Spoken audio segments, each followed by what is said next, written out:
Hello, welcome to another lesson.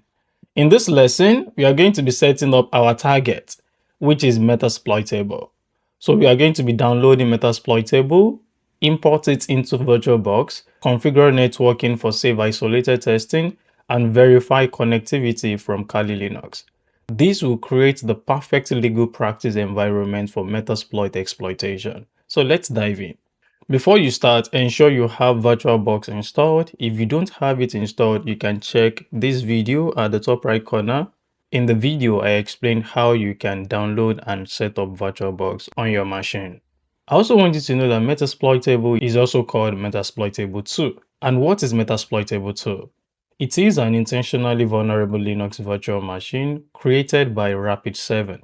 And that is the same company that makes Metasploit. It is an Ubuntu-based system deliberately configured with security vulnerabilities. It contains dozens of vulnerable services like FTP, SSH, Telnet, HTTP, SMB, and database servers. It is completely free and requires no license. It is also the industry standard training platform for learning Metasploit. So let's get right into it. What we want to do next is to download Metasploit. And to download Metasploit, you're going to use this link. The link is already added to the description below. You can check that out. You hit enter and it's going to bring you here. So the next thing you want to do is to come here and click download. And after clicking download, you can see that your Metasploit has started downloading. So I already have it downloaded, so I wouldn't want to download it again. So I'll stop this and close my browser. So after you're done downloading, you can come to the directory where it was downloaded, right click on it because it's going to be in a zip format. So right click on it and then come here and click extract. So you want to extract this now. You click extract and you wait for it to be done extracting. So after it is done extracting, you're going to double click on this and now you can see 1, 2, 3, 4, 5 files inside. So the next thing you want to do is to set up our Metasploitable 2 inside our VirtualBox. So next thing, we're going to head to our VirtualBox. This is our VirtualBox. We're going to come here and click on New.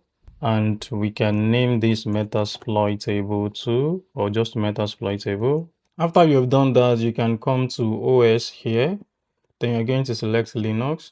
And you're going to come to OS distribution and select Ubuntu. After that, you can come down to specify virtual hardware here. You can leave this as it is or you change it because Metasploit is lightweight. So you do not need so much RAM. After that, you can come to the hard disk here. And at this point, you're going to click on choose an existing virtual hard disk file. Then once you've selected that, you can come to this folder icon here, click on it. Then you click on hard here. Then you come to the directory where you've extracted your Metasploitable. I have it in desktop, setups, I have it in VMs and Metasploitable. So I'm coming here. I can just rename this to remove the one that is there. Then open the Metasploitable. And here you can see the file here. So I'm going to select this particular file. Then I'll click open. Then after that, I'm going to click on choose. Then I can click on finish. And now our Metasploitable 2 virtual machine now appears in VirtualBox. After we've added our Metasploitable to our VirtualBox, the next thing we want to do is to configure the network settings. We are going to first do it for Metasploitable 2, then we are going to proceed to Kali Linux next. So for Metasploitable, you select it, then you come to settings here and you come to network section. Under adapter 1, you're going to ensure that the enable network adapter is checked. Then you're going to come to attached to and you select host only adapter. And here you're going to see two different adapters. So you should select this second one. If you don't have the second one because the default one might not work, it's best you set that up yourself. So I will show you how you can create that. So the next thing I want to do is to click on OK. As I said, if you do not have your host-only adapter configured, you can come to File here, you can come to Tools, then you come to Network, and here you can come to Create, and once you click on Create, you can create a new one. But I already have one. You can see that I've created the third one here. After you've created that, you're going to come here and enable server. So after you've enabled the server, then you click on Apply. And the moment you've done that, it's going to reflect under your attached to section in the network tab when you are doing your network configuration settings. But I do not need this right now, so I can uncheck this so that I can be using this one, which is the VirtualBox host only Ethernet adapter 2. So I can come back here and then select Kali Linux and do the same thing for Kali Linux. So I'll go to settings, then I'll come to the network tab, check this enable network adapter, then select host only adapter here as well. And I will select the same, this is the second one here. It's because I just created this third one, that's why it's appearing here. I will select the same one, which is the second one. You can see #2 here. I'm selecting it because that was what I selected for Metasploitable 2. So I'll click on OK to apply. And the next thing I want to do is to start my Metasploitable 2, and I'll come here and click on start. So I'll wait for it to load and come up. You can see that it's starting now. Maximize this, and now it is starting up. So it's loading, now it's mounting. So it's starting some of the services that we need. And now you can see the Metasploit ASCII heart. The next thing we want to do now is to add our username and our password. So what you're going to do is to come here, click on this, and you're going to type msfadmin as the username. And for password, you're going to type the same thing, msfadmin. And now we are inside our Metasploitable. If you look at the prompt we are having now, we are having msfadmin@Metasploitable, and you are seeing a tilde sign and a dollar sign.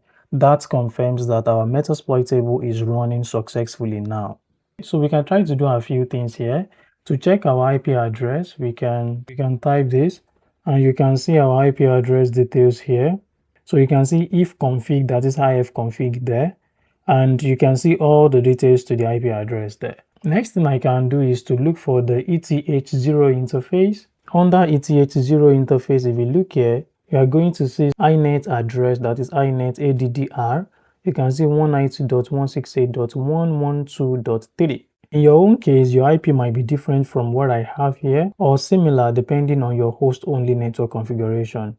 So what you can do is to write down this IP address. If you look at it, I'm having 192.168.112.3, so I can write that down because I will need it later. And if you don't see an IP address, that means the network adapter might not be connected. So you just need to shut down the virtual machine, that is the Metasploitable 2, and check your network settings again and restart. So now that I've written my IP address down, I can try to verify the connectivity on Kali. So next thing I will do is to come back to my VirtualBox, then come to Kali and start Kali as well. Then the next thing is I want to type in my credentials and log into Kali.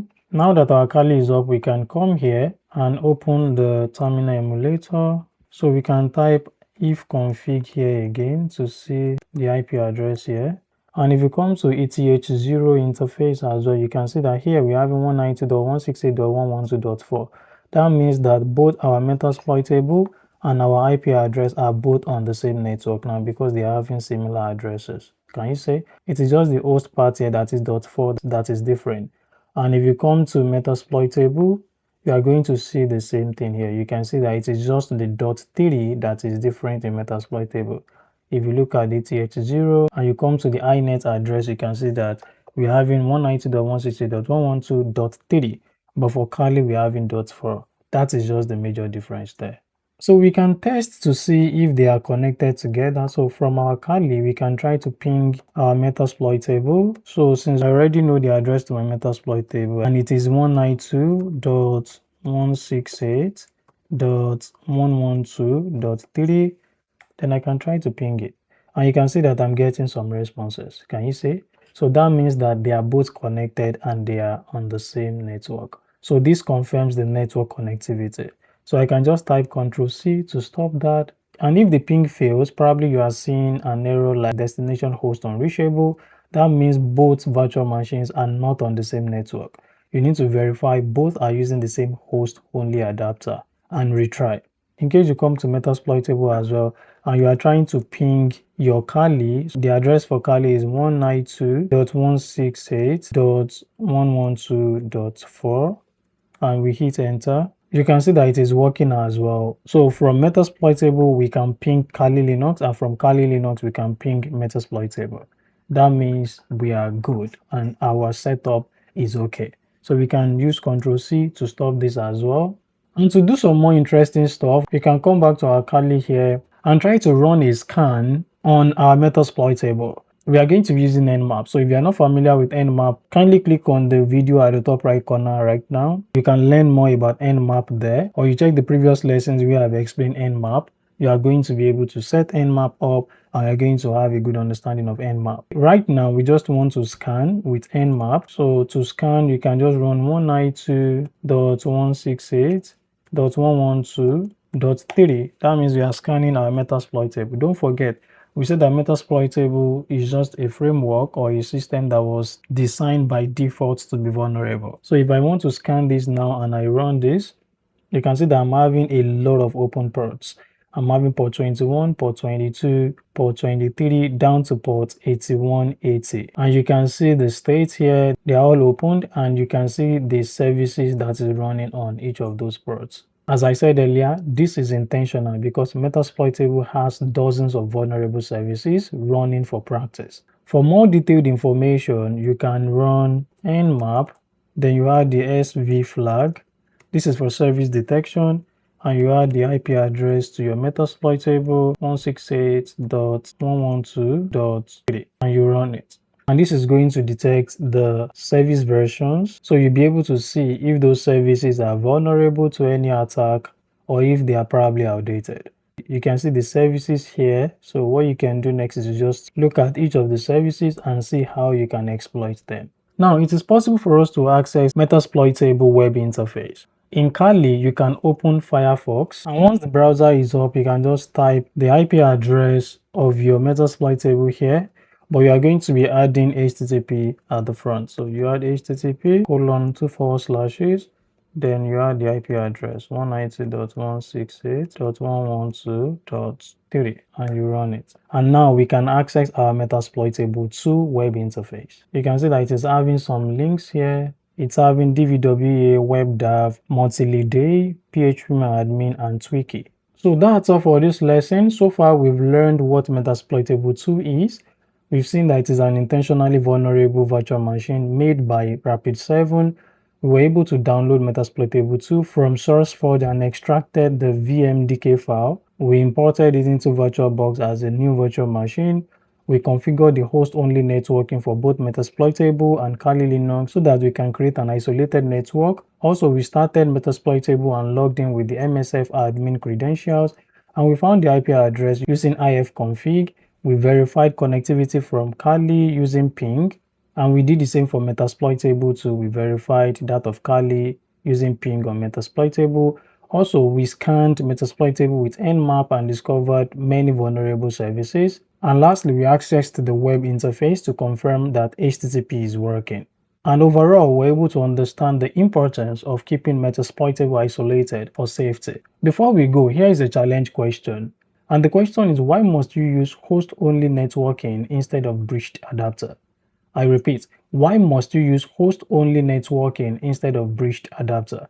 That's all for this lesson. If you'd like to subscribe to our YouTube channel, please do that now. Also, do not forget to like, share, and comment. I'll be expecting to read the answer to the question I asked in the comments. Thank you so much and see you in the next lesson.